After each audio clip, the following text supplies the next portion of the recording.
حدیث پاک میں ہے کہ اللہ تعالیٰ نے جنت کے راستے پر ناگواریوں کے پردے ڈالے ہیں کہ آدمی جنت حاصل کرنا چاہے تو کیسے حاصل کرے گا کہ اس کو حکموں کے راستے کی ناگواریاں برداشت کرنی ہوگی کہ اللہ تعالیٰ کی طرف سے حکم آئیں گے، دین آئے گا، دین کے تقاضے آئیں گے، اور آدمی کے نفس کی طرف سے، اس کے ماحول کی طرف سے دوسرے تقاضے آئیں گے کہ آدمی کا نفس ہے، اس کا ماحول ہے، وہ تقاضے اس کے خلاف ہوں گے۔ یہ مقابلہ پڑتا ہے، جی ہاں، کہ ماحول کا تقاضا، نفس کا تقاضا اور دین کا تقاضا، اس کا مقابلہ پڑتا ہے۔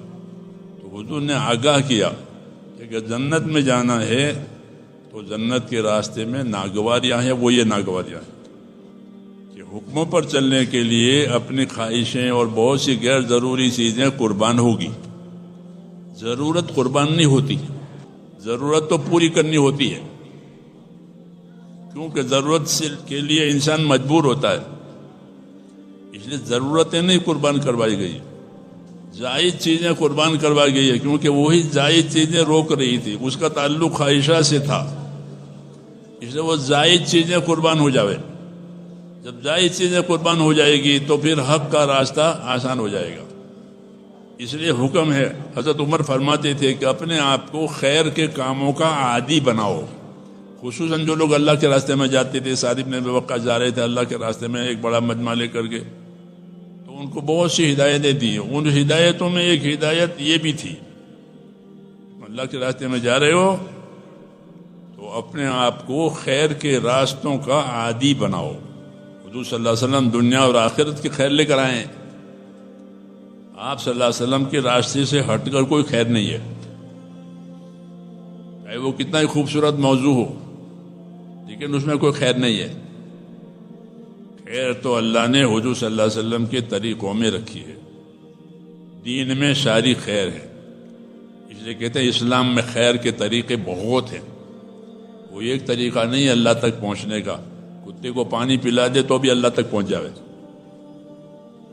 جی ہاں، پہنچ گئی اللہ تک، جنت میں پہنچ گئی پانی پلا کر، کیونکہ اسلام میں خیر کے طریقے بہت ہیں۔ تو حضرت عمر رضی اللہ تعالیٰ عنہ اللہ کے راستے میں جانے والوں سے، دین کے کام کرنے والوں سے یہ فرماتے تھے کہ اپنے آپ کو خیر کے کاموں کا عادی بناؤ، یعنی روز کرو۔ عادت کب ہوگی؟ جب کسی کام کو آدمی روز کرے۔ عادت عربی کا لفظ ہے، یعنی بار بار لوٹ لوٹ کر کے اس کو کر، آج بھی کرے، کل بھی کرے، روز روز، تو انسان اس کا عادی بن جاتا ہے۔ امام غزالی رحمۃ اللہ علیہ فرماتے ہیں کہ دین پہلے عادت میں آتا ہے، پھر عبادت میں پلٹتا ہے۔ دین پہلے کہاں آئے گا؟ کہ عادت میں آئے گا۔ جیسے چھوٹے بچے سے نماز پڑھواؤ تو اس پر نماز تو فرض ہے نہیں، اور وہ نماز جانتا بھی نہیں ہے، جی ہاں، لیکن اسے پڑھاؤ، کیوں؟ تاکہ وہ عادی بنے۔ پھر جب وہ بالغ ہو جائے گا اور اپنی ذمہ داری سمجھے گا تو اب وہ نماز عبادت بنے گی کہ اللہ کا حکم ہے، نہیں پڑھوں گا تو گناہ ہوگا، یہ بنی عبادت۔ پڑھنے سے ثواب ملے گا، نہیں پڑھنے سے گناہ ہوگا، یہ شعور آیا، بالغ کے معنی پہنچنے والا، وہ شعور کو پہنچ گیا ہے۔ تو فرماتے تھے کہ دین پہلے عادت میں آتا ہے، تو عادت میں کب آئے گا؟ جبکہ روز کرے، کبھی کرے کبھی نہ کرے، یہ تو کھیل ہے، کھیل میں ہوتا ہے، کبھی کھیل ہے کبھی نہ بھی کھیل ہے۔ دین کو کھیل بنانے کی اجازت نہیں ہے کہ اپنے دین کو کھیل مت بناؤ، کہ دین کو اپنے تابع کر دیا کہ میں جب چاہوں گا اپنے دین پر عمل کروں گا، نہیں چاہوں گا تو دین کو تابع کر دیا، کہ دین خواہشوں کے تابع ہو گیا،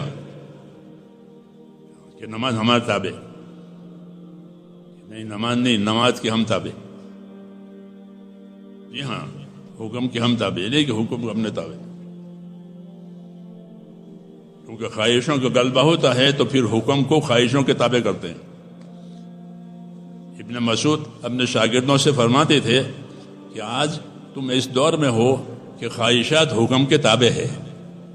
اچھا زمانہ تھا کہ آج کا دور وہ ہے کہ خواہشات حکم کے تابع ہے، یعنی حکم کسی خواہش کو منع کرے گا تو خواہش پر عمل نہیں ہوگا.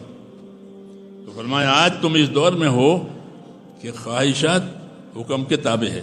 ایک دور وہ آئے گا کہ لوگ حکم کو خواہشوں کے تابع کریں گے، حلال کو حرام بنائیں گے، حرام کو حلال بنائیں کسی کے دلیلوں سے. تو اب اپنے علم کو خواہشوں پر استعمال کریں گے. تو فرمایا آج تم اس زمانے میں ہو کہ خواہشیں حکم کے تابع ہے. یہی دور صحیح ہے کہ ہماری خواہشیں، ہماری چاہتیں حکم کے تابع ہو جاوے اور حکم ہمارے اوپر ہو. یہ اللہ کا حق ہے کہ اللہ کی بات کو کسی چیز کے تابع نہ کیا جاوے، بلکہ اللہ کی بات کے تابع بندے رہیں. اس طرح حالات میں کہ حالات میں اللہ غالب ہے، واللہ غالب علی امرہ، کہ اللہ جو چاہیں گے وہ حالات لاویں گے. چاہے تم کچھ بھی کرو، حکم والے بنو، حکومت والے بنو، مال والے، اللہ جو چاہے گا وہ حالات لاوے گا، اپنے فیصلے پر غالب ہے. ایسے ہی اللہ تعالیٰ کا یہ حق ہے کہ اس کے حکموں کو اپنی خواہش پر غالب کرو. اسی کو مجاہدہ کہتے ہیں کہ خواہش حکموں کے تابع ہو گئی کہ ہاں اب حق پرستی ہوگی، کہ حق کی تابع داری ہوگی، نہیں تو نفس پرستی ہوگی. نفس پرستی ہوگی. ایمان کا تقاضا چونکہ اطاعت ہے، اس لیے میرے دوستو اطاعت کے لیے اپنے آپ کو اپنی من چاہیوں میں سے نکال کر دین پر لانا ضروری ہے. یہ دعوت ہے کہ اپنے آپ کو اپنے من چاہیوں میں سے نکال کر کے دین پر لاؤ. اور دین ایمان اور علم کا نام ہے.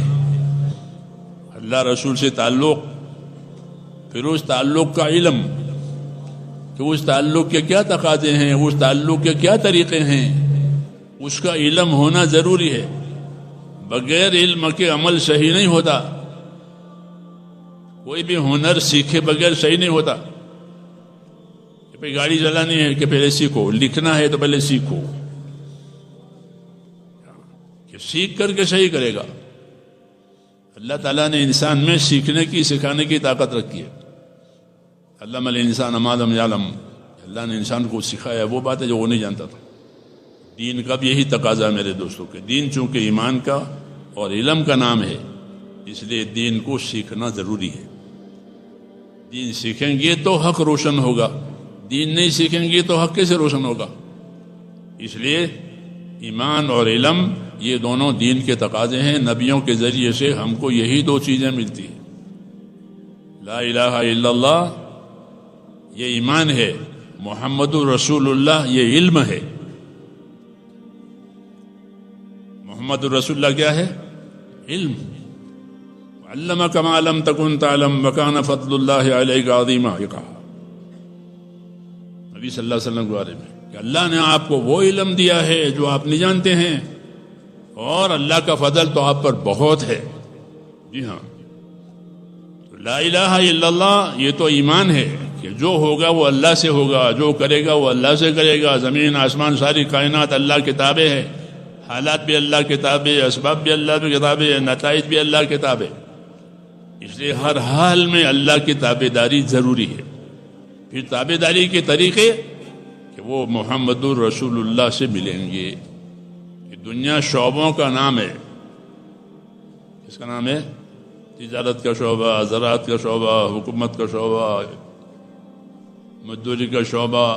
اپنی معیشت کے لیے شعبے بنے ہوئے ہیں. ان شعبوں میں چلنے کے لیے علم ہونا ضروری ہے.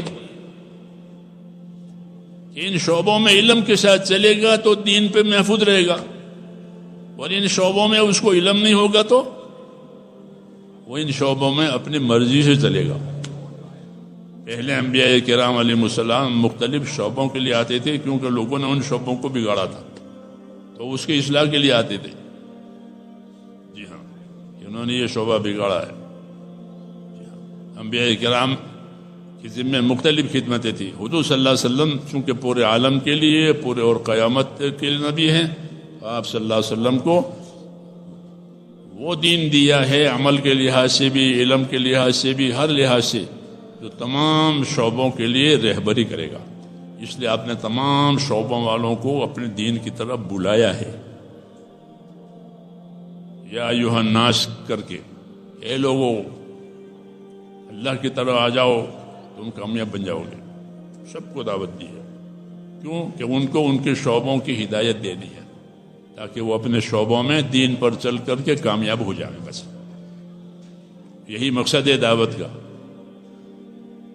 کہ ایمان اور یقین اور حضور صلی اللہ علیہ وسلم کے طریقے زندگیوں میں لاتے ہوئے، اس پر عمل کرتے ہوئے، پھر دوسروں میں محنت کرنی ہے، یقین کے ساتھ، اخلاق کے ساتھ، اخلاص کے ساتھ، تاکہ وہ بھی اس کو لے لیں. اور ان سے کیا لینا ہے کہ ان سے کچھ نہیں لینا ہے، ان شعبوں والوں سے کچھ نہیں لینا ہے. نہ مالداروں سے مال لینا ہے، نہ تاجروں کی تجارت میں حصہ لگانا ہے، نہ حاکموں کی حکومت میں حصہ، نہ کوئی ہمیں نہیں چاہیے. ہاں، ہم تمہیں ان شعبوں کی روشنی دینا چاہتے ہیں کہ روشنی میں چلو، اندھیرے میں نہ چلو. یہ مقصد ہے حضور صلی اللہ علیہ وسلم کی دعوت کا اور آپ کے دنیا میں آنے کا، کہ لوگوں کو اندھیروں میں سے حق کی روشنی میں لاویں. یہی دین کا مقصد ہے. اس لیے دین کا سیکھنا یہ ضروری ہے. ایمان اور علم، اسی کو دین کہتے ہیں.